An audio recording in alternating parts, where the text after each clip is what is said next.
46.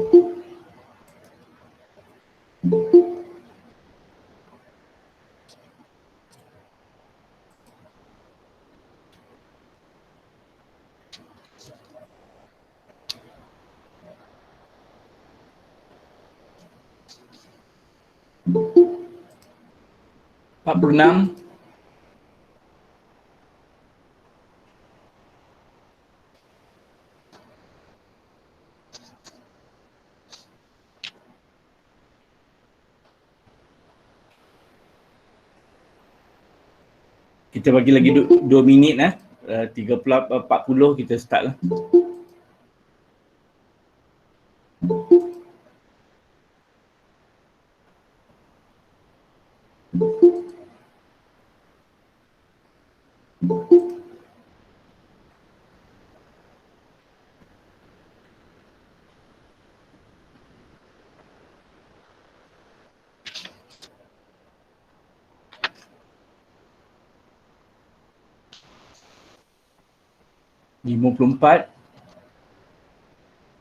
Guys, budak-budak kawan-kawan semua minta masuk segera. Sebab mungkin kita dah delay because of the other issue connection. Dan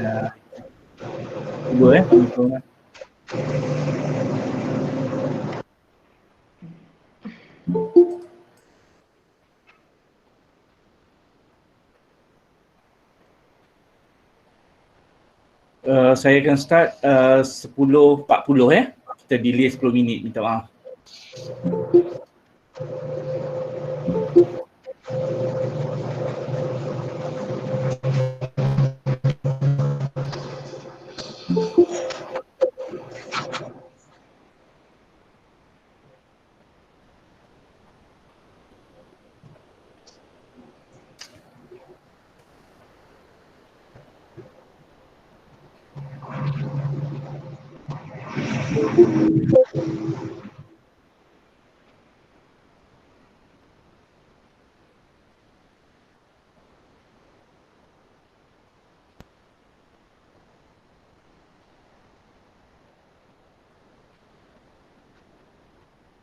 Okey, bismillahirrahmanirrahim. Assalamualaikum warahmatullahi wabarakatuh. Selamat pagi pada rakan-rakan pensyarah di Jabatan Seni Bina UiTM Sri Iskandar dan semua pelajar-pelajar semua yang Part 7 especially. I think dalam grup ni lebih kepada Part 7 Sebelum kita memulakan sesi kita talk pada hari ini, kita baca umumlah kitab Al-Fatihah supaya mendapat keberkatan dan rahmat Allah turun pada pagi hari ini dengan ilmu kita yang mana kita tunggu-tunggu untuk on the planning bits. Right, Al-Fatihah. Bismillahirrahmanirrahim. Alhamdulillahirabbil alamin, arrahmanirrahim, maliki yaumiddin. Iyyaka na'budu wa iyyaka nasta'in. Ihdinas siratal mustaqim. Siratal ladzina an'amta 'alaihim ghairil maghdubi 'alaihim waladdallin. Amin. Right guys, kita pada hari ini kita bersyukur kepada Allah Ta'ala kerana kita dapat sampai dah beberapa kali terpaksa kena delay whatsoever, dan last kali kita dapat juga pada hari Sabtu ini untuk talk by Pensyafiqah, di mana Pensyafiqah akan bercakap mengenai planning requirement. Saya minta maaf tak ada delay sikit actually-nya kerana ada isu connection pasal Syafiqah duduk di Bukit Gantang. Jadi dia terpaksa kena keluar pergi ke tepi highway dekat area Bukit Gantang tu, RNR Bukit Gantang, untuk nak ada live. Dia duduk dalam kereta actually-nya. Tapi kita bersyukur pada dia lah kerana dia dapat bagi this ilmu dia. Dia juga adalah Syafiqah juga adalah alumni UiTM Dia ya, betul. UiTM di Shah Alam actually-nya. Betul. Alright, okay. Pagi ni Syafiqah akan bercakap mengenai planning requirement di area planning requirement untuk area Meru Raya, belah area dekat area tol tu lah. Right, okay. Syafiqah juga adalah form planner di DG Planner. Okay, DG Planner tak salah saya dia buat juga di Meru Raya, DG Planner buat, betul Syafiqah? Ya, ada juga projek yang kami buat dekat area Meru Raya. Okay, alright, okay. Untuk itu saya rasa untuk nak speed up and so forth, saya terus paskan pada Syafiqah untuk for the talk. Okay, Syafiqah silakan.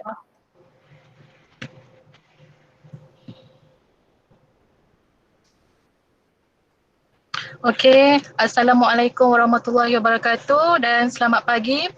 Saya Nur Syafiqah akan menceritakan secara ringkas secara berkenaan dengan keperluan perancangan dalam pembangunan. Okey. Saya akan ceritakan secara umum berkenaan dengan sistem perancangan pembangunan di Malaysia. Okey, sistem perancangan kita tertakluk di bawah atas 172 iaitu bahagian 2 yang menceritakan terdapat 3 peringkat dokumen yang perlu kita refer untuk sesuatu pembangunan. Yang pertama adalah RFN, iaitu dia menekankan pembangunan dan perancangan yang mampan sebagai matlamat utama dalam mencapai sebuah negara yang maju.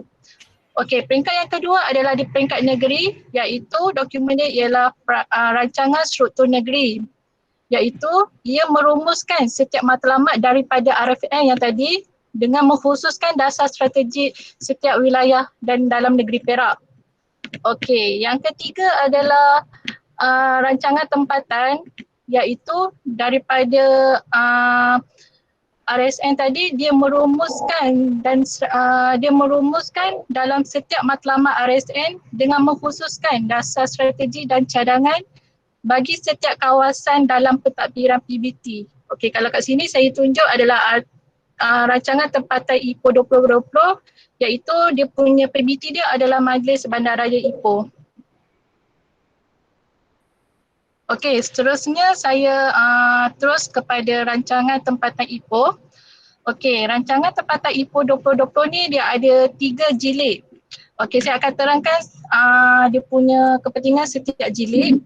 Yang pertama adalah jilid 1, iaitu strategi dan cadangan pembangunan. Bagi jilid 1 ni dia memfokuskan kepada konsep, strategi dan matlamat dalam cadangan pembangunan di setiap blok perancangan dalam kawasan pentadbiran Majlis Bandaraya Ipoh. Okey, yang kedua adalah jilid 2 kawalan perancangan, iaitu dalam jilid 2 ni dia menjelaskan lebih terperinci bagi setiap kelas guna tanah yang telah ditetapkan dan garis panduan yang perlu dipatuhi. Okey, yang ketiga adalah pengurusan dan pelaksanaan. Dalam jilid 3 ni dia merumuskan dari segi pengurusan dan badan pelaksanaan yang akan terlibat dalam setiap perancangan pembangunan yang bakal dijalankan. Okey, seterusnya saya akan menerangkan langkah-langkah yang perlu dibuat dalam perancangan pembangunan. Okey, pertama sekali kita perlu buat semakan dari segi dia punya zon guna tanah. Okey, zon guna tanah pula dia ada 3 kategori untuk cara kita semak. Yang pertama adalah kita boleh semak dalam blok perancangan, iaitu kita kena tahu dulu lokasi tapak cadang kita terletak di mana. Yang kedua adalah density, iaitu berapa unit rumah yang boleh kita bangunkan dalam satu lot. Dan yang ketiga adalah kelas guna tanah. Okey, step yang kedua adalah zon guna tanah sekitar dan komited access. Okey, benda ni pun kita kena tengok juga dalam sesuatu pembangunan, sebab kita kena semak guna tanah sekitar atau komited yang terdapat dekat dalam yang sekitar tapak cadangan kita. Okey, step yang ketiga adalah garis panduan jenis pembangunan. Contoh kalau kita dah dapat, kita dah tahu apa yang kita nak bangunkan, so kita perlu semak garis panduan yang diguna pakai di PBT tersebut. Okey, setiap step ni saya akan terang secara terperinci untuk slide yang akan datang. Okey, yang pertama adalah blok perancangan. Okey, blok perancangan ni kita boleh semak. Okey, sekarang ni saya ambil case study dekat Meru Ipoh dan berhampiran dengan tol. Okey, ini adalah tapak cadangan dia. Kemudian kita refer ke jilid 1 untuk tengok dia punya zon guna tanah dan density dia, kelas guna tanah semua. Okey, yang ni adalah jilid 1. Kemudian kita terus ke peta cadangan iaitu 7.0. Kalau ikutkan tapak cadangan kita terletak di blok perancangan 6. Okey, ini adalah gambar rajah bagi peta cadangan tapak cadangan. Okey, kat sini kalau ikutkan kita di bawah BPK 6.3. Okey, sini saya zoom lagi jelas sebab di mana lokasi tapak cadangan kita. Okey, kalau ikutkan berdasarkan lokasi tapak cadangan kita, tapak cadangan telah dizonkan sebagai guna tanah kediaman 1. Okey, kemudian selepas kita dah tahu dia punya zon guna tanah dia, kita boleh merujuk dia punya density sebab kalau ikutkan dalam jilid 1 tu dia punya page pun sebelah-sebelah je, maksudnya dekat belah belakang tu dia akan menceritakan density perumahan yang dibenarkan. Okey, ini adalah gambar raja peta intensiti pembangunan. Okey, ini yang saya telah zoomkan. Okey, kalau ikutkan tapak cadangan kita terletak di bawah kepadatan yang rendah iaitu 1 hingga 20 ekar. Okey, kat sini saya cuma nak jelaskan sikit berkenaan dengan peta cadangan ni. Kalau ikutkan tak semua dikalakan sebab bagi kepadatan dia hanya fokus dekat kawasan guna tanah perumahan sahaja. Dan nisbah plot pula kalau tengok ada juga kala-kala untuk nisbah plot tu, itu adalah untuk guna tanah yang telah dizonkan sebagai komersial. Dekat sini apa ni Syafika, yang ulang balik yang slide tadi, dekat sini maknanya hijau yang kawasan tadi tu hijau, dia punya per acre adalah 1 hingga 20 unit. Ya, 1 hingga 20 unit per acre boleh dibangunkan rumah. Okay, maknanya di sini kalau ikut notes you, apa ni plot ratio hanya untuk komersial, pembangunan plot komersial, untuk housing dia gunakan kepadatan. Density, ya betul. Okay. Okey, seterusnya kelas guna tanah. Okey, bila kita dah tahu dia punya zoning guna tanah dia apa dan dia punya density dia apa, kita refer kepada kelas guna tanah untuk faham lebih detail lagi apa yang syarat-syarat yang dibenarkan untuk pembangunan. Okey, yang ni apa yang kita dah dapat info tadi. Okey, untuk kelas guna tanah kita perlu refer kepada jilid 2 iaitu perancangan.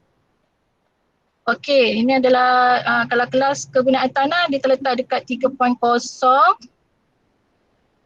Okey, ini adalah gambaran bagi kelas guna tanah kediaman sebab saya ambil contoh daripada site Meru tadi.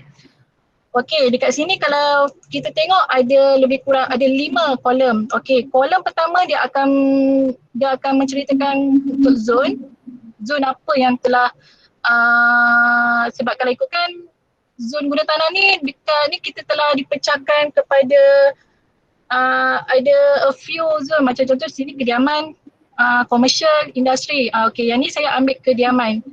Zon kedua dia menceritakan aktiviti yang dibenarkan. Kiranya jenis kediaman apa yang dibenarkan dekat dalam kediaman 1. Okey, kolom yang ketiga perintah pembangunan iaitu aktiviti rumah kediaman dibenarkan apa. Dan dia ada juga mention aktiviti yang dibenarkan dan boleh dipertimbangkan dekat dalam tapak cadangan. Maksudnya kalau kat sini dia ada mention zon perniagaan terhad, zon perniagaan maksudnya zon ni perumahan ni bukan je rumah je boleh buat tapi komersial pun boleh buat tapi benda tu atas pertimbangan oleh PBT lah setelah kita buat analisis semua tengok kesesuaian. Okey, kat sini juga kalau kolom yang keempat adalah guna tanah lain yang boleh dipertimbangkan. Kiranya kat sini ada mention aktiviti dan syarat-syarat apa yang perlu kita refer. Kat sini ada mention lah garis panduan perancangan perniagaan yang perlu refer kalau kita buat commercial area. Okey, yang terakhir catatan dekat sini dah ada mention kalau kita nak buat pertambahan dari segi density ke ataupun dari segi perubahan sikit yang sepatutnya yang telah dicadangkan. Kat sini dah ada mention tambahan density akan dikenakan cas pemajuan. Dia boleh mencharges. Kiranya kalau tadi kita tengok kat situ tapak cadangan kita adalah berkepadatan rendah tapi kita nak naik high rise. Benda tu boleh dibangunkan, boleh dicadangkan tetapi akan dikenakan cas pemajuan. Cas pemajuan pula pengiraannya akan dikira oleh Jabatan Penilaian Majlis Bandaraya lah. Maksudnya dia orang ada calculation, special calculation. Kami pun sebagai konsultan tak pernah lagi lah dapat maklumat berkenaan dengan pengiraan tu. Okay. Okay. So setakat ni ada apa-apa soalan ke ataupun nak saya teruskan? Okey, tadi kalau ikut Epika, you kata pada kawasan kita ni kediaman, kalau ikutnya daripada penandaan tadi dalam peta, dia classified sebagai kediaman satu. Ya, Kediaman satu. betul. Okay, slide lagi satu atas lah. Okey, kalau ikutnya yang warna coklat ni, dia kategorikan kawasan dekat tempat kita ni dikategorikan sebagai kediaman satu. Therefore you ambil yang itulah, maknanya kepadatan dia pun 20 unit per acre. Jadi bila kita nak buat pembangunan, okey. Dia ada maksimum per acre, tak salah saya 1 hingga 50 kot. 20 hingga 50 saja per acre, betul? Betul, ada. Itu nanti saya akan terangkan lebih detail lah dekat sebab dia macam setiap jenis rumah dia ada bagi kepadatan maksimum yang boleh dibenarkan nak buat. Benda tu dia still juga kontrol. Nanti saya akan terangkan macam contoh untuk rumah apartmen berapa maksimum boleh kita buat. Okey, makna di sini, kalau di sini dia benarkan 1 hingga 20 saja per acre. Kalau kita nak pergi additional, bayar charges sajalah. Ya, betul. Akan ada development charges. Okey, move on lah ni Syafiqah. Okey, sekarang kita akan masuk yang kedua iaitu zon guna tanah sekitar, committed access keluar masuk. So kita perlu buat semakan daripada dia punya zon guna tanah sekitar atau committed. Okey, untuk buat semakan ni kita boleh juga buat dekat dalam peta cadangan. Kita boleh semak dekat dalam peta cadangan sebab dekat sini dia dah tunjuk cadangan guna tanah yang telah diluluskan lah. Maksudnya kalau ikutkan sekitar tapak cadangan kita boleh tengok adalah kediaman jenis satu. Jadi kat sini juga maksudnya walaupun dekat tapak cadangan sebelah tu kosong lagi tapi memang telah dizonkan sebagai perumahan. Okey, kemudian ada lagi satu cara untuk kita semak guna tanah sekitar komited ni, kita boleh buat lawatan tapak lah. Lawatan tapak tu dekat tapak kita boleh tengok, okey memang dekat dalam peta sini dia ada mention rumah, zon komersial, zon kemudahan. Tapi belum tentu lagi dekat tapak ada. So benda tu di-consider as committed. Benda tu akan dibangunkan, akan datang. So kalau kami nak buat confirmation dari segi tapak, assessment, boleh buat lawatan tapak lah untuk tengok keadaan semasa tapak cadangan. Okey. Seterusnya adalah garis, langkah yang ketiga adalah garis panduan jenis pembangunan. Okey, garis panduan ni kita perlu semak garis panduan semasa yang digunakan oleh pihak PBT. Maksudnya pihak PBT ni dia guna, dia refer guideline mana untuk dia punya orang kata apa, dia punya guide nak beri ulasan nanti di pembangunan. Okey, dekat sini kalau Majlis Bandaraya Ipoh dia akan refer dia punya arti Ipoh dalam tilik 2 iaitu kawalan perancangan. Okey, dekat sini saya ceritakan dulu. Okey, sekarang ni kita punya type of development adalah kediaman. So kalau ikutkan kita refer terus ke garis panduan pembangunan rumah kediaman.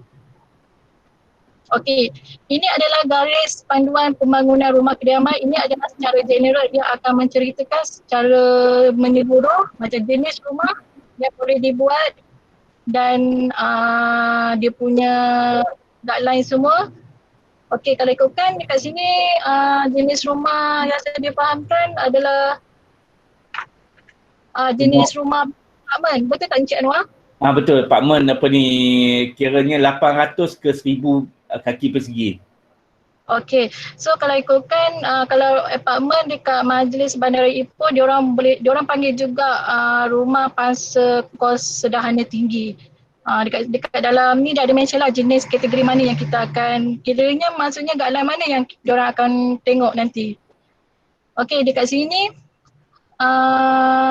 ukuran minimum bagi lot kediaman dia ada mention dekat rumah pangsa 1 ekar. Maksudnya dalam satu lot tanah tu kalau minimum kuasaan lot tu yang dibenarkan adalah 1 ekar lah kalau nak buat rumah pangsa puri. Okey, kat sini boleh nampak juga dia punya, kita perlu menyediakan kawasan lapang. Kawasan lapang pun kat sini dah ada mention untuk rumah pangsa puri 30%. Okey, setakat ni nanti saya akan ceritakan detail di slide yang seterusnya. Okey, kat sini Okay, dia ada mention pasal sistem pembentungan, perkedaian, pendidikan, kemudahan pendidikan, tangki air, reserve TND, zon pemisah, landscape. Benda-benda ni semua perlu dititik beratkan lah untuk dalam satu pembangunan, sebab dalam ni dia akan cerita secara general dulu.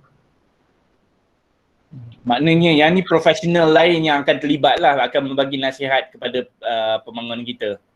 Ya, betul, sebab kalau dalam sesuatu pembangunan macam pihak planner pun perlukan dapatkan maklumat daripada konsultan-konsultan yang terlibat lah. Macam contoh selalunya jurutera CNS dan MNE. Maksudnya ada untuk teknikal dari segi sivil dan juga mekanikal punya untuk TMB, SKMM. Okey. Okey.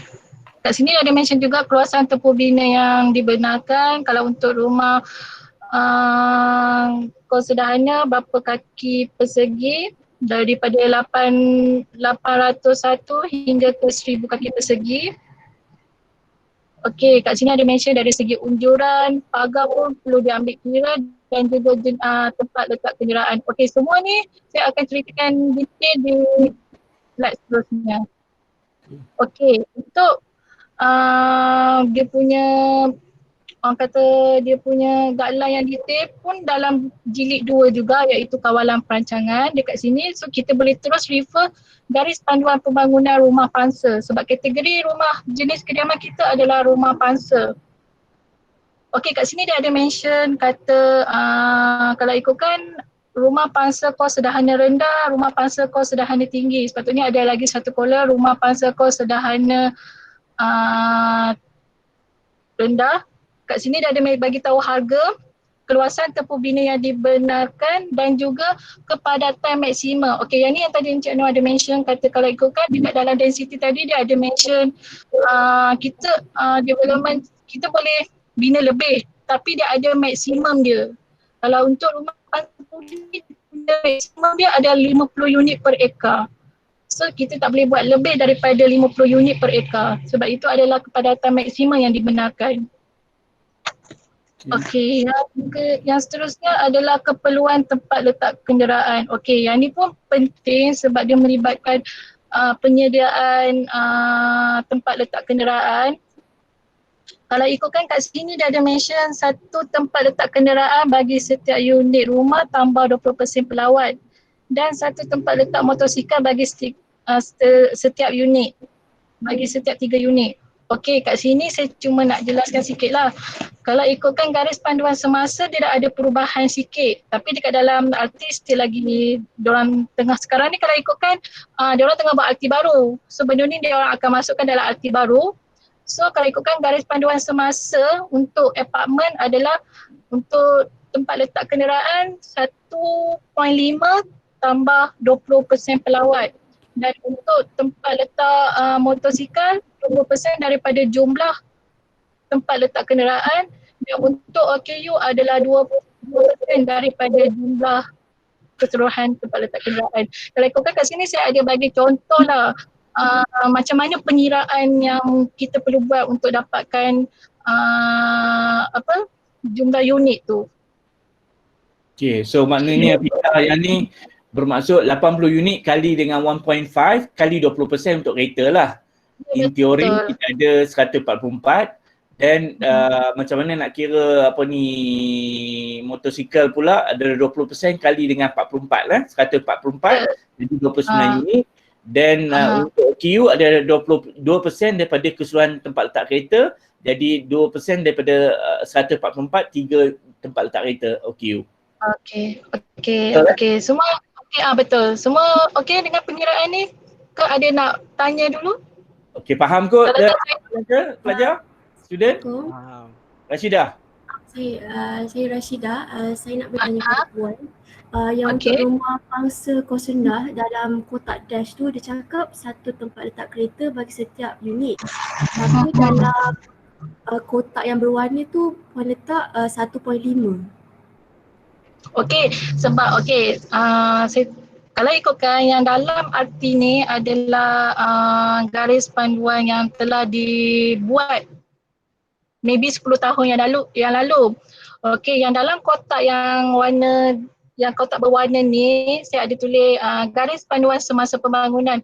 Ini bermaksud pihak majlis diorang telah membuat perubahan dari segi pengiraan tempat letak kenderaan. Maksudnya diorang tak refer dah yang dalam arti ni. Sebab ikutkan semasa kalau nak prepare untuk satu tempat letak kenderaan bagi satu unit, satu rumah memang kalau ikutkan dah tak bagi, sebab yelah sekarang pun orang pun dah satu rumah 2 biji kereta, 3 biji kereta, so kalau ikutkan benda tu dah tak relevan lah. So sebab tu saya kata kalau ikutkan garis panduan semasa, kalau untuk apartmen semua pihak majlis dia pakai 1.5. Dan benda ni memang saya ada guna pakai lah untuk projek-projek saya yang sebelum ni yang dah lulus, sebab tu saya masukkan dalam ni. Maksudnya kalau contoh, kalau awak ada pergi ke majlis akan beritahu juga. Kata okey, kalau ikutkan dalam arti memang satu tempat letak kenderaan sahaja yang dibenarkan. Satu tempat letak kenderaan bagi untuk satu unit rumah. Tapi diorang akan kata yang tu diorang dah tak guna, diorang sekarang pakai 1.5. Jadi ni yang ini. Ya, Syida? Ya. Okey, itu saja. Terima kasih. Jelas. Okey, Okey, kalau macam ni makna firm makna RT spell out 1 tetapi the current spell out 1.5. Ya, Jadi betul. kita ikut the current lah. Okey. Ya, ikut yang current. Sebab arti ni kemungkinan dah buat 7 tahun yang lepas, 10 tahun yang lepas. So bila keadaan sekarang ni memang kata apa ada perubahan, tapi benda tu tak dicatat dalam arti lagi. Benda tu akan dibuat semasa pihak majlis membuat pergantian arti baru nanti. Benda tu diorang akan mention. Okay, terima kasih Rika. Okey, terus.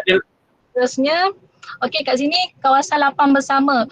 Kalau ikutkan tadi kan saya ada mention kata kawasan lapang pun perlu disediakan bagi rumah apartmen. So kalau ikutkan bagi rumah apartmen adalah 30%. Okey, kalau ikutkan kat sini saya ada bagi contoh luasan tapak dan kawasan lapang yang perlu disediakan. Tetapi kalau kawasan lapang yang disediakan tidak mencukupi 30%, kita boleh ambil sedikit luasan daripada kolam tadahan, iaitu 30% daripada kolam tadahan tu kita boleh ambil as kawasan lapang. So kalau kat sini saya ada tunjuklah pengiraan macam contoh daripada 5 ekar, saya ambil contoh lah. Kawasan lapang yang perlu disediakan adalah yang telah disediakan adalah 1.49 ekar. So kalau ikutkan 29.7%, tak cukup 30%. Sebab kalau ikutkan majlis, walaupun 29.7 diorang memang tak boleh nak, ada setengah kes kami pernah dapat, diorang tak boleh nak consider. Diorang kata kena cukup juga atau lebih 30%. So dari situ kita boleh ambil pengiraan kawasan kolam tadahan. Contoh kolam tadahan yang telah disediakan adalah 1 ekar. So daripada 1 ekar tu kita boleh ambil 30% daripada keluasan dia untuk masukkan dalam keluasan kawasan lapang. Okey, Syafiqah, mungkin kat sini ada few confused sikit. You kata dalam pembangunan ni, katakan dia punya pembangunan ni 1 ekar. Jadi teori 10% daripada tanah di dalam pembangunan tersebut kena bagi untuk green space, betul? Betul Okey. Boleh Encik Anwar ulang balik tak yang tadi tu? Okey, kalau 30%, bukan 10%, 30%. 30%. 30%. Kalau untuk apartmen. Okey, 30% ni termasuk dengan jalan sekali, betul Makna kita buat building footprint. Ini kawasan lapang saja. Kawasan lapang aja, green saja. Ya, betul. Okey. Jadi masuk jalan, tak termasuk jalan, hanya green space. Masuk jalan. Termasuk green space. Okey. Jika katakan dia buat tu solid space kat bawah tu penuh dengan jalan whatsoever, boleh dia naik atas podium untuk buat kawasan green sebagai tempat riadah apa whatsoever. Okey, ada setengah majlis dia boleh consider benda tu. Maksudnya dia akan ambil 30% dekat atas tanah dan dia boleh ambil 10% dekat dalam bangunan ataupun dalam bangunan. Tetapi selalunya untuk 20% dengan 10% ni diorang selalu guna dekat dalam servis apartmen. Untuk pembangunan servis apartmen. Kalau untuk apartmen ni memang kena green area 30%. Jadi maknanya dia kena betul-betul atas tanah 30% ataupun boleh Ya. pindah sikit naik ke atas platform. Atas tanah 30%. Tapi okey. mungkin boleh buat rayuan itu cik. Kita boleh juga buat rayuan untuk 10% tu, kalau macam contoh atas tanah ialah kalau 1 ekar, kalau semua nak buat 30% green area, macam terhad sikit lah untuk buat bangunan apa semua. So ada setengah juga kami dapat case, kita buat rayuan mengatakan ada green area 10% dekat dalam bangunan. Maksudnya mungkin ada buat macam contoh dari segi dekat belah parking belah atas tu ada macam kawasan lapang kat situ untuk ada buat court badminton ke, benda tu boleh diambil kira. Okay. Right. I think for our student exercise, I think kita stick to 30% on grounds namanya kawasan lapang. Become a constraint for them lah. Maksudnya yang kalau additional dia orang buat on the rooftop kau sebenarnya tu is additional lah, tapi kita maintain 30% kawasan lapang on the ground. Saya itu yang lebih baik. Okey, setuju. Boleh Muni? Okey, Okey. Seterusnya. Okey, seterusnya kalau untuk apartmen, yang ni keluasan tapak minimum tadi saya dah mention kata kalau ikutkan untuk pembangunan rumah pansapuri minimum keluasan tapak yang dibenarkan adalah 1 ekar. So kalau kurang daripada 1 ekar tu, ada setengah pihak majlis dia tak setujulah sebab dia kata terlampau kecil untuk dibangunkan sebagai apartmen. Okey, seterusnya management corporation untuk strata, untuk rumah apartmen, yes, pihak pemaju perlu sediakan. Okey, seterusnya adalah ketinggian bangunan. Okey, kat sini saya nak tekankan berkenaan dengan anjakan bangunan. Anjakan bangunan kat sini dia ada bagi tahu garis anjakan bangunan bagi sempadan bahagian hadapan adalah 40. Okey, saya terangkan detail sikit lah berkenaan dengan anjakan bangunan sebab dia melibatkan benda ni selalunya memang kami perlukan maklumat daripada arkitek juga untuk dapatkan berapa jarak anjakan bangunan daripada sepadan tapak. Okey, ini adalah garis panduan semasa pembangunan. Bagi anjakan bangunan dalam tapak cadangan bagi hadapan adalah 40 kaki, sisi adalah 20 kaki dan anjakan belakang adalah 20 kaki. Kalau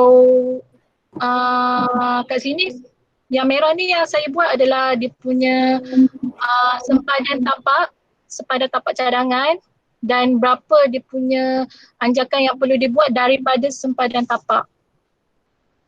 Okey. Seterusnya, ini adalah anjakan bangunan dan bangunan dalam tapak cadangan. Okey, sebagai contoh, bangunan macam anjakan daripada bangunan sisi perlu 30 kaki. Okey, kalau bangunan berhadapan dengan bangunan, anjakan dia perlu 80 kaki. Kalau bangunan membelakangkan bangunan, anjakan belakang dia perlu 40 kaki. Yang lain-lain tu macam dari segi anjakan sisi daripada sepadan tapak adalah samalah. Benda tu pun kena ambil kira 20 kaki keliling, depan adalah 40 kaki. Okey, dekat sini ada apa-apa nak tanya ke soalan? Minta tolong balik ke slide belakang sikit boleh tak, Puan? Okey, berkenaan dengan yang ni. Okey, berkenaan dengan anjakan ni, okey, dia merujuk kepada sepadan jalan 50 kaki. Bagi tapak kita tu saya tak pasti adakah di jalan depan dia tu 50 atau 66 kaki yang ditapak yang dicadangkan tu. Kalau maksudnya kalau jalan tu 66 kan, adakah persoalan dia adakah the access to the site kita boleh ambil dari 66 ataupun dia memang kena provide another service road di dalam. Okey, kalau ikutkan garis panduan, kalau jalan depan tu adalah 66, kita perlu provide another service road untuk 50 kaki sebab majlis memang akan, kalau ikut hierarki jalan, daripada jalan 66 perlu ada jalan 50 atau 40 kaki berhadapan sebelum masuk ke kawasan perumahan lah. Then dari situ, maksudnya kalau 66 kita buat simpanan 40 atau 50 dan dari situ baru anjakan 40. Betul Puan Ya, betul. Okey, alright. Okey, student take note So saya yang tanya tu. Okey, boleh teruskan Fika. Okey, teruskan. Okey, yang ni yang bahagian anjakan dengan bangunan ni okey. Seterusnya, okey, kat sini saya nak highlight berkenaan dengan kemudahan yang perlu disediakan dalam sesuatu pembangunan apartmen. So kalau ikut macam saya nak terangkan dengan lebih mudah, kita boleh refer dekat garis panduan perancangan perumahan. Yang ni adalah garis perumahan di peringkat federal, maksudnya under KPKT. Okey, dekat sini kita boleh refer ke 7.8 penyediaan kemudahan masyarakat. Okey, ini adalah page yang menceritakan penyediaan kemudahan masyarakat. Dekat sini dia ada mention kita perlu refer kepada lampiran 2A dan 2B. Okey, yang ini adalah lampiran 2B sebab lampiran 2A adalah kemudahan jenis perumahan landed. Yang ni adalah garis panduan untuk perumahan berbilang tingkat lah, maksudnya strata. So dekat sini dia ada mention kalau ikutkan 3 elemen ni perlu disediakan selalunya lah. Untuk rumah pansapuri 3 elemen ni perlu disediakan dekat dalam pembangunan rumah apartmen lah, minimum kemudahan yang perlu disediakan. So kat sini ada setengah kita boleh juga, kita tengok juga orang kata apa, pengiraan PE, population evaluation, maksudnya kita sediakan 80 unit rumah. So kita nak buat pengiraan, nak dapatkan berapa sebenarnya jumlah penduduk yang duduk kat situ adalah kita kali dengan 5. Sebab yang tu adalah 5 tu adalah standard punya pengiraan bagi population evaluation. So kat sini 80 unit kali dengan 5 PE maksudnya akan ada 400 penduduk yang akan duduk dekat dalam satu apartmen yang akan dicadangkan. So kalau dekat sini dia ada bagi tahulah kalau tadika berapa unit tadika yang perlu disediakan. Kalau saya difahamkan tapak cadangan yang dekat Meru tu dia punya unit cuma 80 unit kan? Ya, 80 unit. Kalau ikutkan kat sini tadika perlu disediakan bagi setiap 200 unit kediaman. So benda ni kalau ikutkan guideline tadika tak perlu disediakan, tetapi benda tu tertakluk kepada majlis sebab apa-apa keputusan majlis yang akan putuskan. Okey, kalau di sini bermaksud dia kata satu tadika bagi setiap 200 unit. Jadi kalau kita nak buat pun, nak sedia pun, kita perlu sediakan lebih kurang untuk pangsapuri sederhana 850 kaki persegi. Ya betul. Ya betul. Kat sini dia ada mention luasan minimum ruang lantai yang perlu disediakan lah kalau kita sediakan tadika. Okey. Bagi surau pun sama juga. Dekat sini dia ada mention kalau ikutkan jemaah, so kita kena ikutlah population evaluation ni. Dia kata 400 hingga ke 200 jemaah untuk dalam satu ni. Kalau ikutkan surau kena sediakanlah, dan keluasan minimum ruang lantai yang perlu disediakan dekat sini pun dia ada bagi tahu 185.8 meter square. Okey, makna 2000 kaki persegi lah ya. Ya betul. Okey. So dewan kalau ikutkan kat sini dia kata satu unit dewan bagi setiap 300 unit kediaman. So kalau ikutkan unit dia memang kurang, 80 unit adalah kurang daripada 300, tapi benda ni adalah tertakluk kepada majlis sama ada perlu consider untuk diletakkan ataupun tidak. Okey, kalau di sini nak sediakan minimum 2000 kaki persegi. Ya betul, dia punya keluasan dia. Okey. Faham.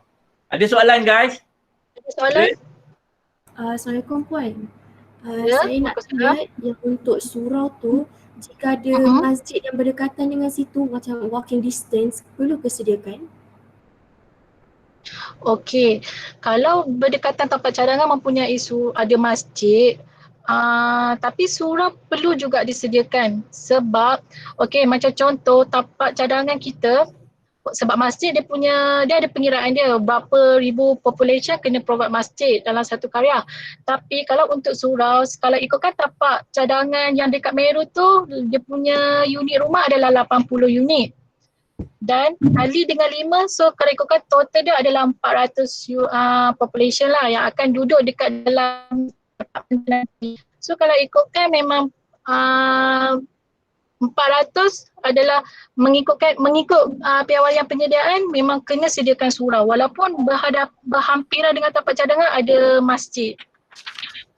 Sebab surah ni adalah untuk penggunaan dalam apartmen tu saja. Okey, baik. Terima kasih. Sama. Ada apa-apa lagi soalan ke kalau berkenaan dengan kemudahan garis panduan? Saya nak tanya, untuk untuk jumlah jemaah tu adakah mengikut jumlah kiraan PE tadi? Ya, betul. Mengikut pengiraan PE. Okey, baik-baik. Okey. Okey, kalau saya teruskan. Ya, teruskan Zulfikar. Okey, seterusnya adalah saya nak menceritakan sikit berkenaan dengan gated dan guarded. Okey, kalau dalam arti IPO jilid 2 kawalan perancangan, kalau ikutkan dia ada menceritakan sedikitlah berkenaan dengan konsep komuniti berpagar atau gated community. So kalau ikutkan dalam arti IPO ni dekat 4.24, dekat sini dia menceritakan berkenaan dengan gated community. Maksudnya dekat sini dia just mention more kepada management cooperation lah. Maksudnya kalau buat gated apa yang perlu disediakan dan benda tu akan refer juga kepada majlis. Tapi untuk menceritakan lebih detail, kami selalunya refer kepada garis panduan perancangan gated community dan guarded neighborhood. Okey, dekat sini dia ada mention lah berkenaan dengan garis panduan yang berkaitan kalau kita nak buat pembangunan gated apa yang perlu ada, macam mana dari segi kemudahan dia, jalan dia. Dalam garis panduan gated community dia ada menceritakan. So kat sini dia ada bagi tahu macam contoh garis panduan khusus untuk gated apa dan kita perlu follow lah benda ni. Maksudnya untuk perbezaan gated dengan guarded, gated ni dia macam macam pihak, macam contohlah saya bagi contoh mudah, kalau gated lori sampah dia hanya ambil sampah dekat sampah saja. Lori sampah daripada MBI dia hanya ambil sampah dekat keput sampah saja. Kalau guarded, pihak MBI boleh masuk ke dalam perumahan dan apa tu Dia apa ni? pengawas still juga ada jaga. Okey. Maknanya apa ni, inilah yang tu macam housing landed apa semua tu adalah dia orang buat guarded whatsoever lah. Cuma kalau yang kita ni obviously it's gated lah. Okay. Ya, betul, gated. Sebab guarded tak semestinya gated. Kalau gated, yes, dia mesti guarded. Right. Okey, kat sini saya nak menceritakan sedikit lah, nak tunjuk lah, nak share macam plan yang pernah kami buat dan submit kepada Majlis Bandaraya Ipoh lah berkenaan dengan pembangunan apartmen. Macam mana dia punya, orang kata apa, cara kami susun title block dan maklumat apa yang kami akan letak dekat dalam plan kebenaran merancang. Macam contoh kat sini kami ada letak juga plan-plan setiap floor, elevation, section semua daripada arkitek dan juga pengiraan parking daripada dia punya pengiraan ini semua. Yang ni contoh plan apartment. Okey, yang ni adalah satu projek dekat area Meru yang telah kami submit. Kat sini kalau ikutkan apartment dan kami ada mention lah dia punya pengiraan dia. Kalau ikutkan kita ambil pengiraan semasa lah 1.5 per unit. Okey. Okey, yang ni adalah contoh rumah townhouse. Dia buat konsep gated. So kalau ikutkan ada cadangan keput sampah dekat luar berhadapan dengan jalan. Maksudnya pihak majlis tak boleh masuk dalam lah dan maintenance semua akan disenggelara oleh pihak pemaju. Okey. Okey, yang ni adalah contoh perumahan guarded. Maksudnya macam mana konsep yang kami buat untuk untuk guarded punya skim perumahan. Okey. Okey, ada apa-apa tak soalan nak tanya berkenaan dengan garis panduan perancangan pembangunan? Kalau ni boleh kita boleh buka. Alright, okey. Right guys, apa ni, kita terima kasih lah apa ni Fikra, saya rasa it's very technical.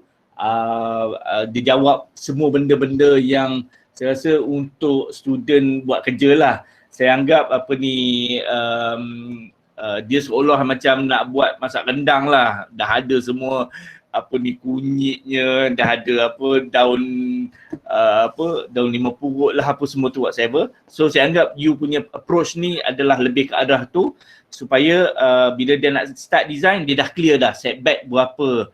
Kalau dalam case dalam this session kita dah almost boleh katakan apa ni tadika berapa besar, dewan berapa besar, surau berapa besar, setback berapa besar, depan ke depan hadapan bangunan semua dah ada technical jawapan-jawapan tu untuk student mulakan dengan kerja lah. Okey, kalau begitu saya rasa ada apa ni, kita mulakan dengan sesi soalan jawab. Soal jawab, ada nak start tanya soalan? Muni? Saya nak tanya satu soalan ya. Dekat Puan Syafiqah. Kalau land use di Meru, Ipoh, sekarang bertitle commercial. Tapi kita nak buat vertical rumah pangsa lah misal kata. Apa proses dia? Macam mana prosedur dia? Oh, maksudnya Puan tadi mengatakan yang dia punya title dia adalah commercial. Yes, the land use tu guna tanah tu commercial. Currently lah. Tapi kita nak buat apartment. Apartment, okey. Okey, selalunya kalau macam dia punya zon guna tanah dia tu berbeza dengan apa yang kita nak cadangkan. Benda tu kita pertama sekali kita akan buat perbincangan dengan majlis lah, sama ada pihak majlis bersetuju ke tak. Tapi sebenarnya kita perlu pertama sekali langkah kita kena buat masuk pengubahan arti untuk tukar zon guna tanah komersial tu kepada perumahan. Sebab kalau zon guna tanah tu tak bercanggah dengan apa yang kita nak dibangunkan, automatik kita punya permohonan kebenaran merancang pun akan ditolak. Kami ada kes apa ni dekat sini kami ada kes tau yang apa ni nak buat Office Azman, saya pun terlibat dengan Syafiqah apa ni buat sekolah Al-Hidayah. Dalam sekolah Hidayah actually tanah dia adalah tanah buffer zone. Jadi kawasan hijau. Jadi buffer zone. Jadi sebabnya buffer zone tu tak boleh buat bangunan. Jadi what happen adalah kita orang terpaksa kena go through the process actually-nya. Tukar tanah tersebut tu, zon tanah tu kepada tanah bangunan. So banyak proses sampai ke melibatkan exco apa whatsoever tau. Tu dia extend. Panjang dia lama proses dia dan dia kena bayar proses. Kalau nak tukar juga boleh dengan syarat kena bayar proses-proses dia. So quite tedious lah. Itu masa budak kerja nanti dia akan lalui lah kalau ada terlibat. Sebab benda tu dia macam kalau saya nak mencerita detail ni 1 jam saya rasa tak sempat lah benda ni, tapi dia punya proses dia kita perlu buat pengubahan zon guna tanah. Benda tu. Okey, ada soalan lagi. Okey Syafiqah, kalau kita nak buat development ni, ada tak dari segi aspek-aspek perancangan yang melibatkan yang melibatkan isu estetik kepada bangunan? Kalau macam contoh saya bagi contoh di London, katakan you nak develop kan.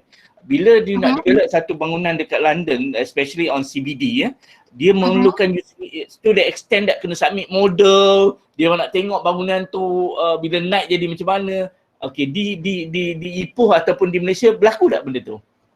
Okey, so far dekat Ipoh dia ikut kes.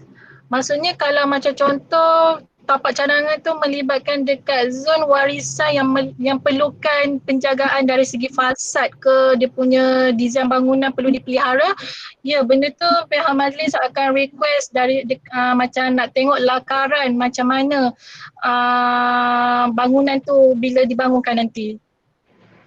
Tetapi kalau macam standard bangunan biasa, apartmen ataupun yang biasa kita buat, so far belum lagi lah. Selalunya benda tu diorang just cukup kalau kita tunjuk macam dalam bangunan submit, kita masukkan plan setiap floor, section, elevation semua, majlis dapat gambaran macam mana bangunan tu akan dinaik, berapa tingkat, itu dah okey. Okay. Right. Guys, ada soalan daripada orang yang nak buat kerja, nak buat design ni? Ada soalan? Tidak? Ada lagi soalan? Saya nak kongsi sikit berkenaan dengan soalan Anwar tadi. Sebenarnya kalau di Majlis Perbendaharaan Kuala Kangsar, dia memang dia apa Bandar namanya, dia diraja. meletakkan syarat bandar diraja. Di mana semua pun dia ada standard fasad yang walaupun saya tak berkenan juga kadang-kadang tu, tapi kita terpaksa follow lah.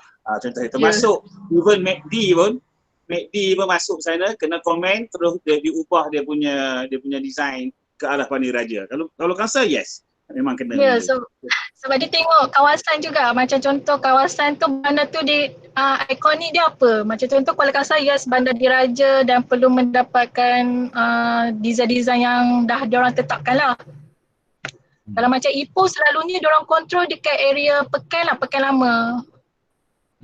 Kalau dekat area Meru, setakat ni so far projek kami belum lagi lah dikenakan kontrol dari segi dia punya bentuk fasad apa semua. Yang penting selagi ikut garis panduan, benda tu boleh lepas lah. Okey, kita akan kalau site kita, site P tadi, site yang tadi tunjuk case tadi tu, dia tepi highway. Kalau daripada highway ke dia punya setback bangunan tu biasa berapa dia punya ni? Ada restriction ni? Okey, kalau bukan ni sebab dia berhampiran dengan highway dan kemungkinan tapak cadangan ni perlu mendapat rujukan khas daripada lembur raya LLM. Betul tak? Dia punya kiranya yang lembaga lebuh raya. ya, Lembaga Lebuh Raya Malaysia, LLM. Saya ingat singkatan. Kemungkinan perlu mendapat concern daripada LLM. Maksudnya mungkin diorang ada spesifik mengatakan berapa setback yang perlu disediakan. Kalau ikutkan kita punya standard setback, apa yang saya dah ceritakan tadi lah. Tapi kalau bila additional komponen yang special, macam contoh kami pernah dapat projek yang berhampiran dengan landasan kereta api. So benda tu kami perlu dapat refer dekat KTM lalu. Ya, kami kena hantar kita punya permohonan dan termasuk design kalau melibatkan projek yang berbilang tingkat, kita perlu dapatkan concern daripada pihak teknikal yang berkaitan.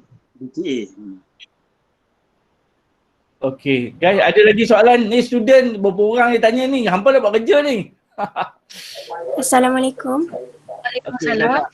Saya ada persoalan tentang kemudahan awam yang kena disediakan dekat apartmen.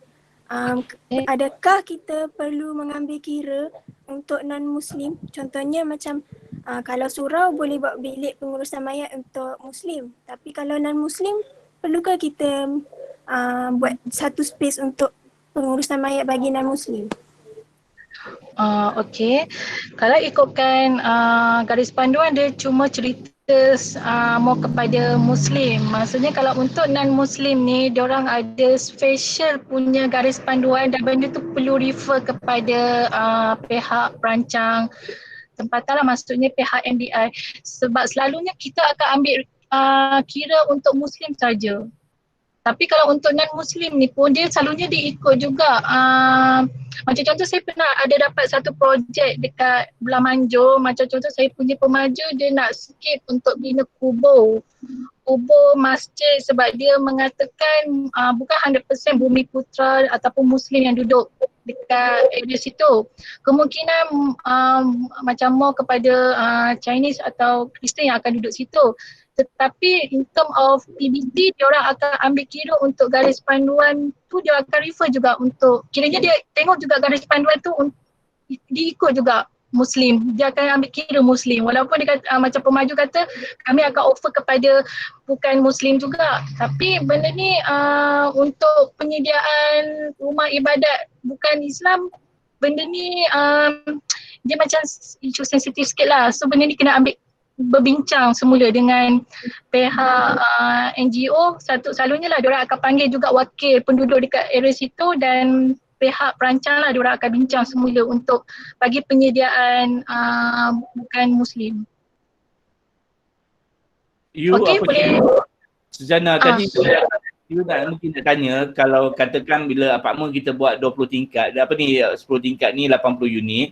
Okey, kita mungkin tadi spell out surau kena 800 kaki tinggi. You mungkin kata Cina pun nak semayang juga ataupun mungkin nak rumah mayat pun ada juga, betul kan Suzana? Ya, betul-betul. Okey, itulah dia planning, dia ada dia punya cara kaedah dia menyediakan peruntukan space-space tu. Especially untuk landed punya property lah.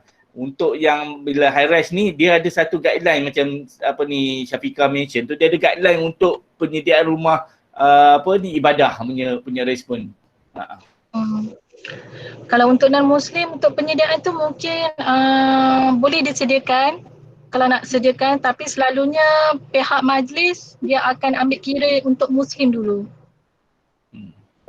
Okey, terima kasih. Okey, yang lain-lain ada soalan lagi? Lain-lain?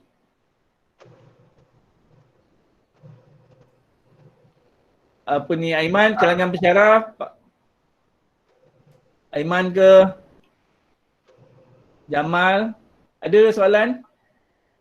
Saya rasa ni kita punya session ni technical. You menjawab semua isu-isu yang mana untuk budak-budak student untuk buat kerja. Dia bukan ada yang melibatkan deep thinking punya arrangement. Right, okay. Ada lagi soalan? Budak kita ni buka soalan. Tadi maknanya, okay, kalau kita submit kita ni lah as a planner punya point of view, bila kita submit satu permohonan KM merancang, boleh cerita sikit tak apa yang akan terlibat apabila kita submit satu KM? Contohnya kawasan yang tadi tu lah, apa akan berlaku?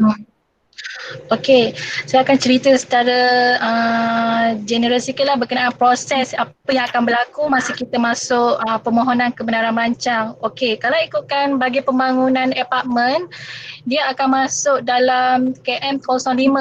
Dekat majlis kalau planner dia boleh masuk 2 KM saja. KM 05 dengan KM 01. KM 01 means susun atur. Tapi yang ini adalah apartmen, so kita akan masuk KM petapakan. So kalau KM petapakan dia ada checklist lah. Dalam website majlis ada checklist gitu, majlis ada share. So dalam checklist tu kalau ikutkan kita kena prepare semua dokumen yang diorang dah listkan. So kalau untuk KM petapakan, additional kiranya perbezaan KM petapakan dengan KM susunatur. Petapakan ni kami perlukan dokumen tambahan daripada arkitek. Maksudnya kami perlukan plan setiap floor, ground floor, elevation semua, dan kami akan attachkan dekat dalam KM 05. Dan teknikal semua sama, cuma tambahan dia kita perlu refer DCA. DCA stand for what? Untuk dapat DCA, stand for kejap Encik. Tak apa. Teruskan je, tak apa. Nanti kita ni. Cuma kalau you kata tadi ada jabatan teknikal ni, boleh you spell out tak? Jabatan teknikal ni termasuk apa? IWK, TNB. Kalau DCA ni kalau bahasa Melayu dia tak apa, saya jawab dulu yang pasal DCA tu. Kalau bahasa Melayu dia penerbangan jabatan awam kalau bahasa Melayu dia. So kalau ikutkan untuk permohonan kebenaran merancang, kita akan refer lebih kurang 11 jabatan teknikal. Salah satu dia Jabatan Perancang MBI. Kalau untuk teknikal luar, Pejabat Tanah Galian, PTG, PTD, Pejabat Tanah dan Daerah. Lepas tu ada WK, JPS, LAP. Kalau untuk TNB, SKMM, dan tambahan macam saya kata, kalau untuk kebenaran kalau untuk KM 05 perlu ada Jabatan Penerbangan Awam sebab dia melibatkan tambahan tingkat. So macam kalau melebihi 5 tingkat tu memang diorang ada kontrol lah, sebab dekat Ipoh kita ada airport. So benda tu dikontrol oleh Jabatan Penerbangan Awam. Okay. Dia punya plan yang you tunjuk. Boleh you masukkan plan you tadi contohnya yang you tunjuk. Boleh.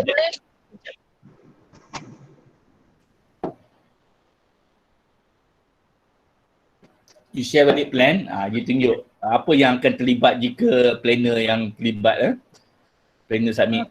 Basically ruling sekarang ni 5 ekar, lebih daripada 5 ekar memang planner akan buat semua kerja-kerja tersebut, betul Betul.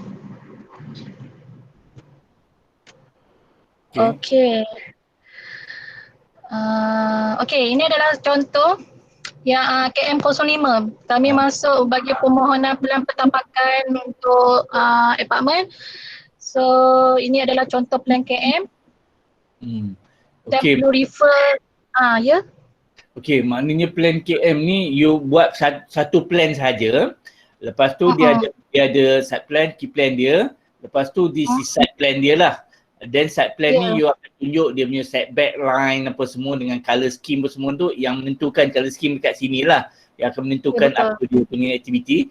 Then you akan masuk floor plan dia. Floor plan dengan elevation sahaja in theory. Betul Ya, betul. Kalau dekat dalam tapak kami akan masuk untuk ground floor sahaja.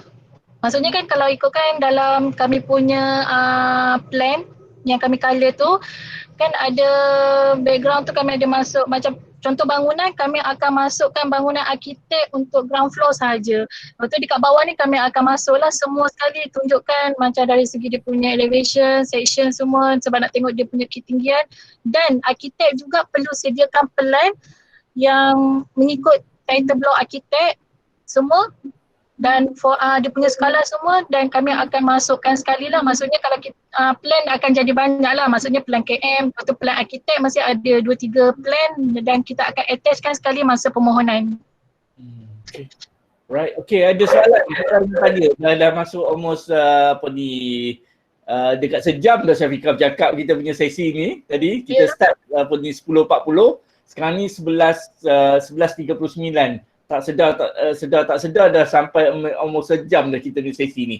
Okay guys, ada soalan nak tanya lagi? Assalamualaikum. Okay Daniel. Assalamualaikum. Saya mau bertanya tentang tangki air. Bagaimana nak kira tangki air sewerage? Bagaimana nak kira dia punya size dia? Okey, kalau untuk tangki air ataupun septic tank apa semua, apa IWK punya logi rawatan kumbahan yang melibatkan utility ni semua, itu jurutera engineering yang akan kira. Maksudnya kami perlu mendapat maklumat daripada engineer. Kalau macam contoh LAP kan, tangki air, kami perlu dapatkan maklumat daripada engineer CNS untuk membuat calculation dan nasihatlah. Kiranya kami perlu dapatkan advice daripada engineer sama ada perlu sediakan ataupun berapa keluasan yang diperlukan. Kami sebagai planner cuma menyediakan secara ni je, menyeluruh saja. Dan sebab tu masa untuk buat permohonan ni kami perlukan engineer dan surveyor lah untuk dapatkan topo plan base. Benda tu maklumat-maklumat tambahan kami tak boleh nak decide, so perlu dapatkan advice daripada konsultan tambahan. So dalam ni planner ada arkitek, kita ada engineer, civil and structure, lepas tu kita ada M&E, kita ada land surveyor. So masing-masing team berkumpulan lah Syafiqah. Jadi kalau kata kita nak tentukan size tangki tank dekat dalam you punya site plan, M&E akan bagi tahu berapa size dia dan baru you provide the keluasan dia, betul Betul. Sebab benda ni kita buat kerja dalam satu kumpulan, bukannya planner saja. So maklumat-maklumat tambahan ni ada orang kata diorang punya major, diorang punya spesifik punya skop kerja, diorang akan masukkan dalam, kita akan bergabung dan provide dalam satu plan KM. Yang ni you masuk dalam masa you dalam kita punya architectural practice, kita normally buat dalam stage 1. Stage 1 kita ni kan, kita akan buat KM punya arrangement. Masa ni lah semua input yang kita kena bagi kepada planner untuk planner dapatkan KM untuk tanam lebih daripada 5 ekar. Okay guys, ada betul. Daniel, ada okay ke soalan jawapan tu Daniel? Okay. Dan actually yang soalan you ni, actually saya tengah berkomunicate dengan Zakaria untuk prepare the concept untuk you faham yang apa soalan you pasal pengiraan water tank whatsoever. Yang tu saya tengah uruskan. Jadi kita akan ada sesi dengan IR Zakaria nanti. Baik. Saya ada satu lagi soalan, boleh? Ya, Okay, boleh. Retail di apartment perlu disediakan ke? Sorry, boleh ulang? Retail. Perniagaan. Oh, perniagaan. Benda tu sebenarnya tertakluk kepada, kalau ikutkan boleh, sebab kalau ikutkan kita boleh provide commercial area 3% daripada keseluruhan tapak cadangan. Tapi benda ni terpulang kepada pemaju sama ada nak sediakan atau tidak. So maknanya apa yang nak cakap ni kalau ikut daripada kita jumlah keluasan dengan aktiviti yang kita nak buat ni, sebab dia based on population untuk tentukan sama ada perlu tak ruang perniagaan. Mungkin Daniel ni bermaksud yang tu lah. Jadi kalau nak ikut yang kita punya ni, kalau ikut calculation tak perlu, betul Tak perlu, sebab 1 ekar selalunya kita tak ada provide. Selalunya dia kalau big scheme, ya. Satu scheme macam dia punya penduduk melebihi 1,000 penduduk ataupun 2,000 penduduk, yes, yang tu boleh provide commercial area. Okay, soalan lagi? Assalamualaikum. Saya nak tanya soalan. Nama saya Mia. Okay. Saya nak tanya, kalau site kami ni dia tak ada bus stop.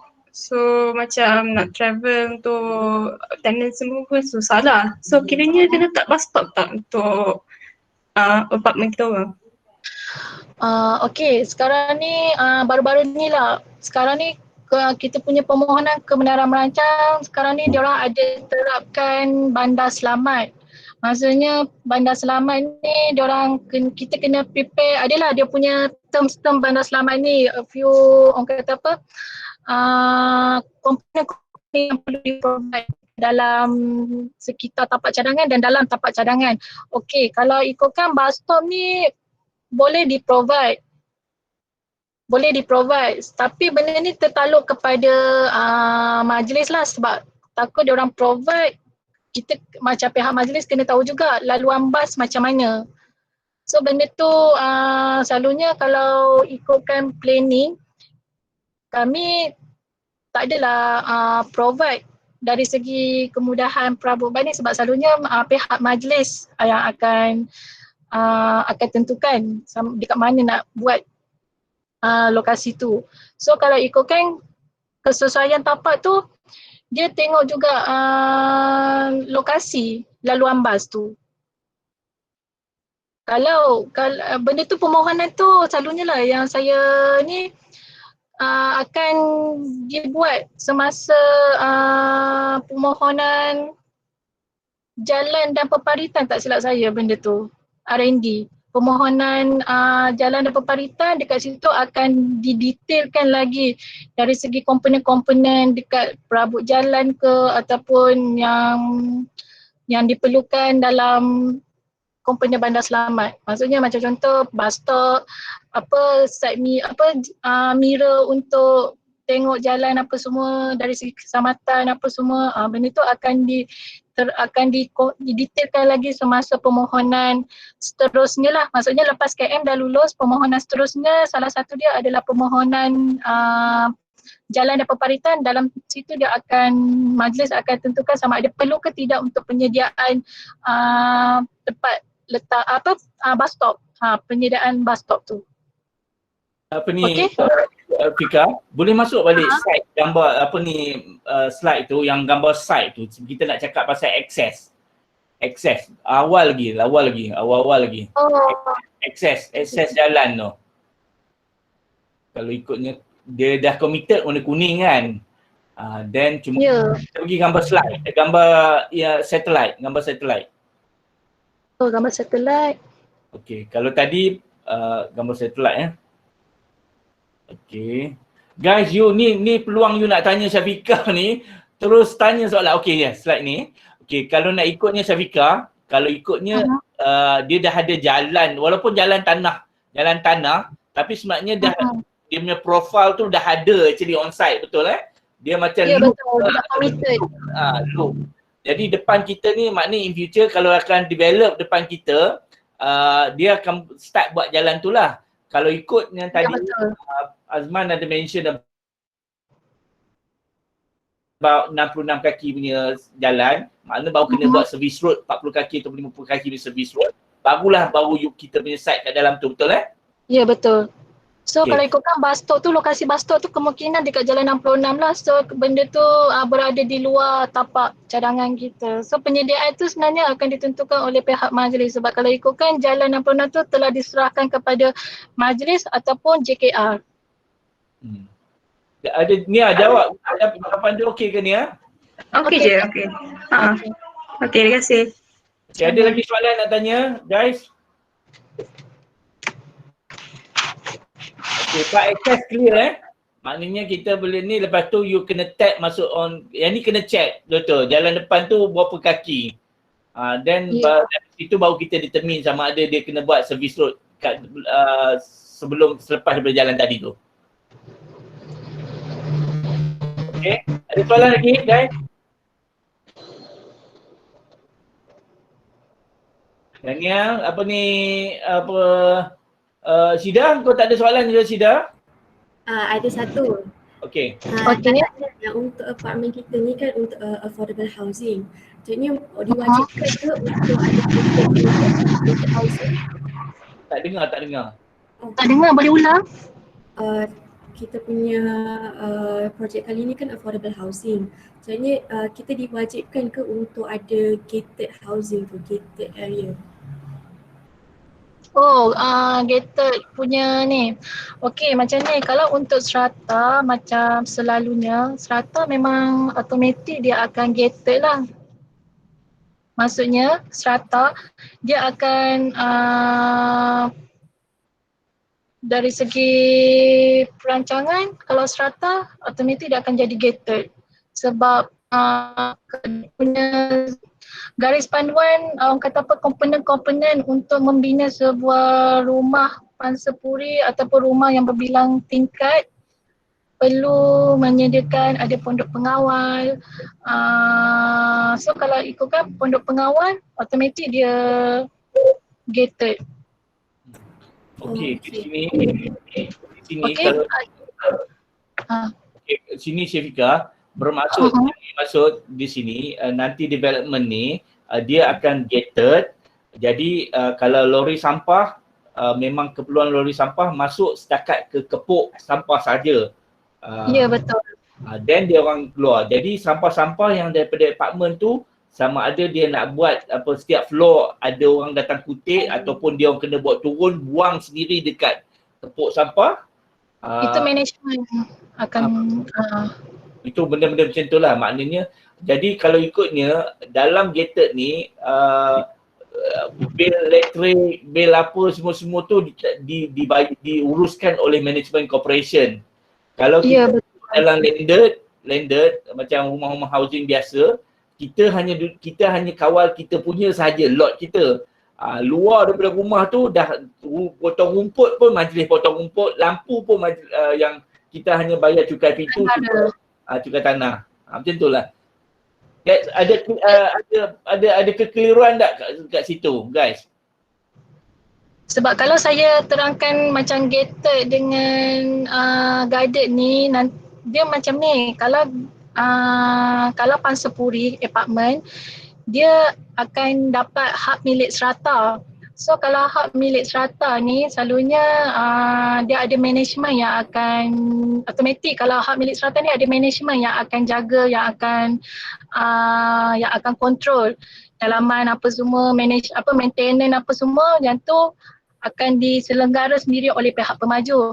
Okey, kalau guided, macam contoh setiap lot-lot yang macam landed, rumah teres semua tu, yang tu dia ada individual title, maksudnya dia ada gerai sendiri. So benda tu bila hak milik sendiri, cuma jalan dengan bahu-bahu jalan itu saja yang kita serahkan kepada pihak majlis. Sebab tu majlis boleh selenggara macam contoh potong rumput, lampu apa semua, benda tu semua under majlis sebab benda tu kita dah serahkan kepada majlis untuk maintenancekan semua tu. Kalau strata tak, benda tu di maintenancekan oleh pihak management yang telah dilantik oleh pihak pemaju lah. Okey, jelas tak yang tu?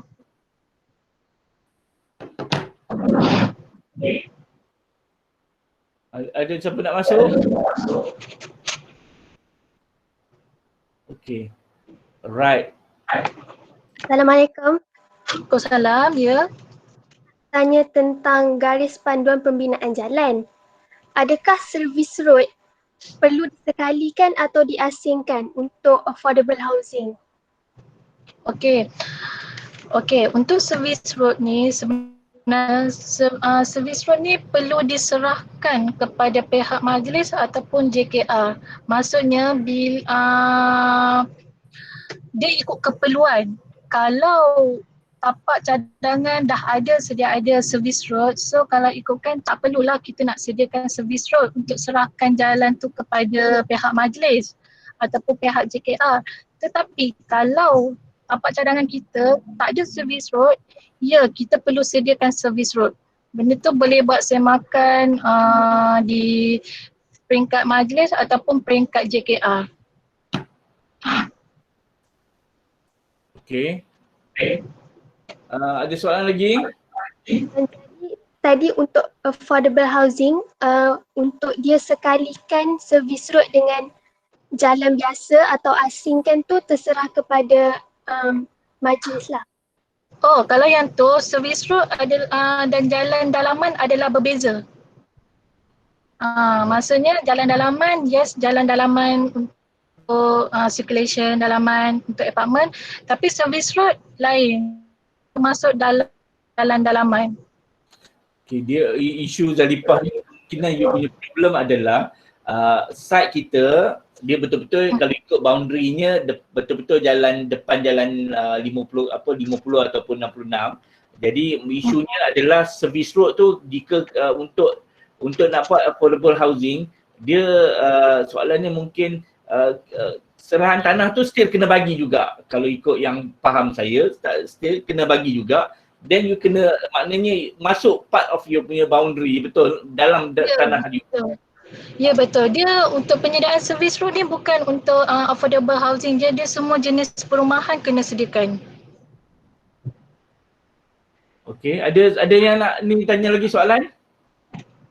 Okey, nak tanya Puan Cik Nur Syafiqah satu soalan lagi ya.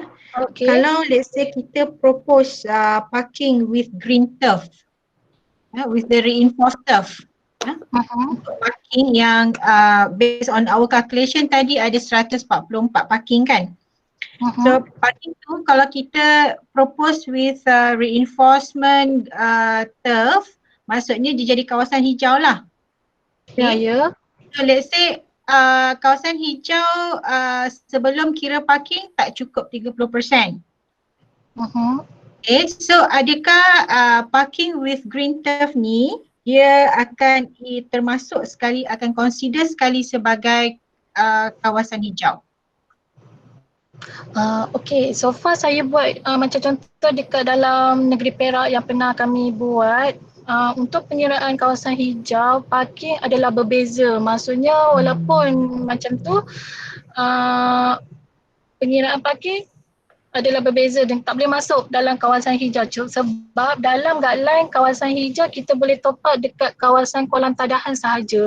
Tetapi mungkin dekat tempat lain macam contoh dekat Selangor mungkin boleh diguna pakai. Benda tu tertakluk kepada pihak PBT. So far yang saya boleh cakap dekat MDI belum ada lagi lah macam tu. Okay. Rasa yang ni lebih macam green index punya cerita. Kalau kita buat green kapak yang green apa semua tu, dia boleh contribute kepada green index punya arrangement lah, punya calculation. Okay, dia ada soalan ni Natasha nak tanya. Saya ada soalan, sekejap saya bacakan soalan. Kalau berdekatan dengan site kita, site ada bangunan public sebagai contoh shop, lot, whatever, is it okay kita buat kemudahan akses from our apartment to shop tersebut. For example, berjalan kaki. Boleh. Boleh. Boleh, sebab tu dalam sesuatu pembangunan kita perlu tengok guna tanah sekitar. Sama ada kita boleh linkkan dengan pembangunan kita dengan sekitar yang sedia ada lah. Macam contoh commercial area lot kedai kan kat sebelah ada. So boleh kita provide untuk laluan pejalan kaki untuk ke kawasan perkedaian tersebut. Okey Encik Anwar? Ya. Okey. Ada lagi soalan nak tanya? Ada lagi soalan? Boleh je type, siapa yang ada masalah nak voice ni boleh je type. Syida? Assalamualaikum. Saya nak tanya yang untuk kawasan lapang, tadi Puan kata 30%-nya di atas tanah. Untuk di dalam bangunan, berapa maksimum peratusan untuk kawasan lapang yang dibenarkan?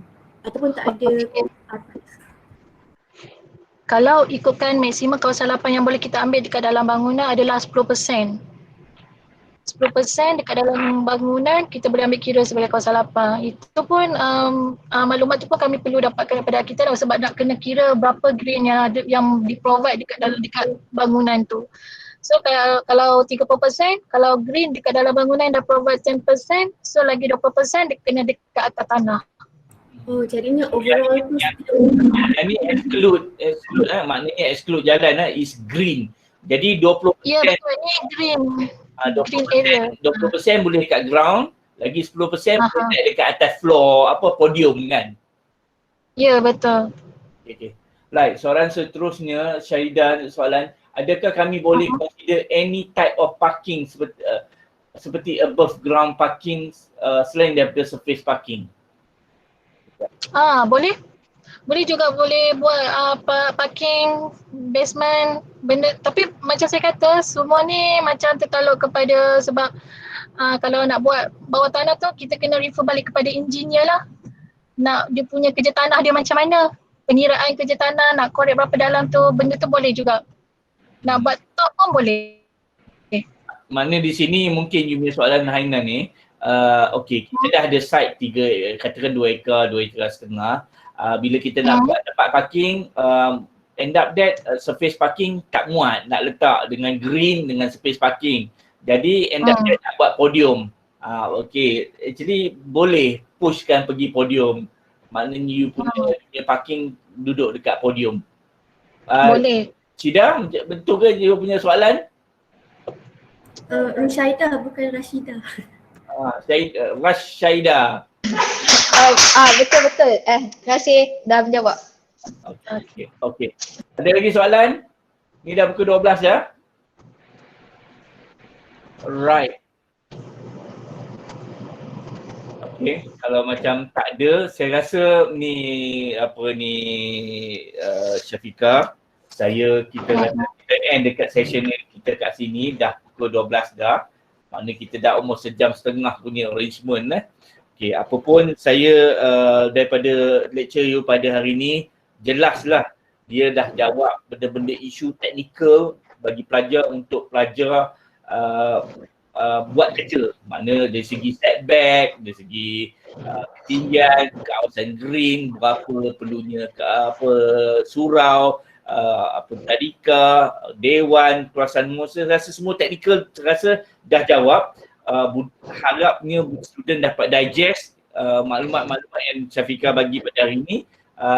Dan saya rasa insyaAllah kot kita share the slide kepada student untuk bagi boleh.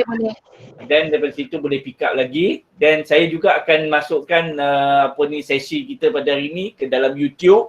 Dan budak boleh view most of the time melalui YouTube tersebut. Jadi saya rasa saya bagi pihak Jabatan Seni Bina UiTM Seri Iskandar mengucapkan jutaan terima kasih. Kami saya rasa student-student bersama mengucapkan jutaan terima kasih kepada Syafiqah kerana dapat spend a lot of time untuk buat slide. Slide ni lepas tu bagi your input knowledge you yang you experience you bagi you, saya kata offhand punya experience, you sendiri design, you sendiri buat, you bagi, then you talk to us. Dan we are so lucky as a UiTM student, so lucky to have you to hari ini, Syafiqah. Jadi on behalf of Jabatan Sri Bina, kita mengucapkan jutaan terima kasih Syafiqah. Semoga Allah memberi rahmat, beri berkat, beri kesihatan, rezeki yang luas, kesihatan baik whatsoever kepada you dan seterusnya. Terima kasih. Assalamualaikum. Waalaikumsalam warahmatullahi. Dengan buat dalam kereta lagi sesi kita. Itulah, saya pun nak ucap terima kasih lah sebab bagi peluang untuk saya share dengan semua student apa yang saya cerita ni, apa yang saya dapat daripada pengalaman saya juga. Dan saya pun macam cakap, saya pun daripada UiTM juga. So benda ni adalah salah satu cara lah untuk saya nak share apa yang saya dah dapat untuk student-student yang akan bekerja, akan datang akan bekerja dan akan mengalami benda ni semua.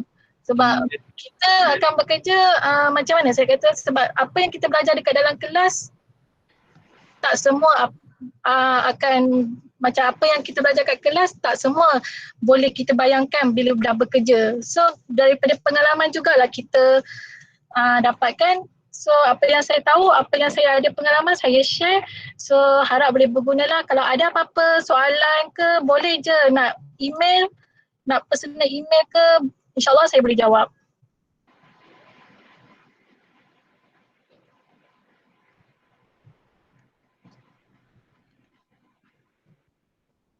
Okay, terima kasih. Terima kasih Puan. Terima kasih. Terima kasih. Ana.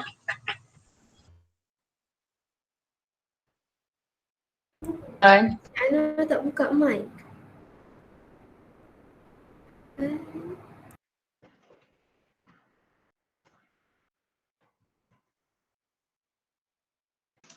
Cik Anwar tak buka mic.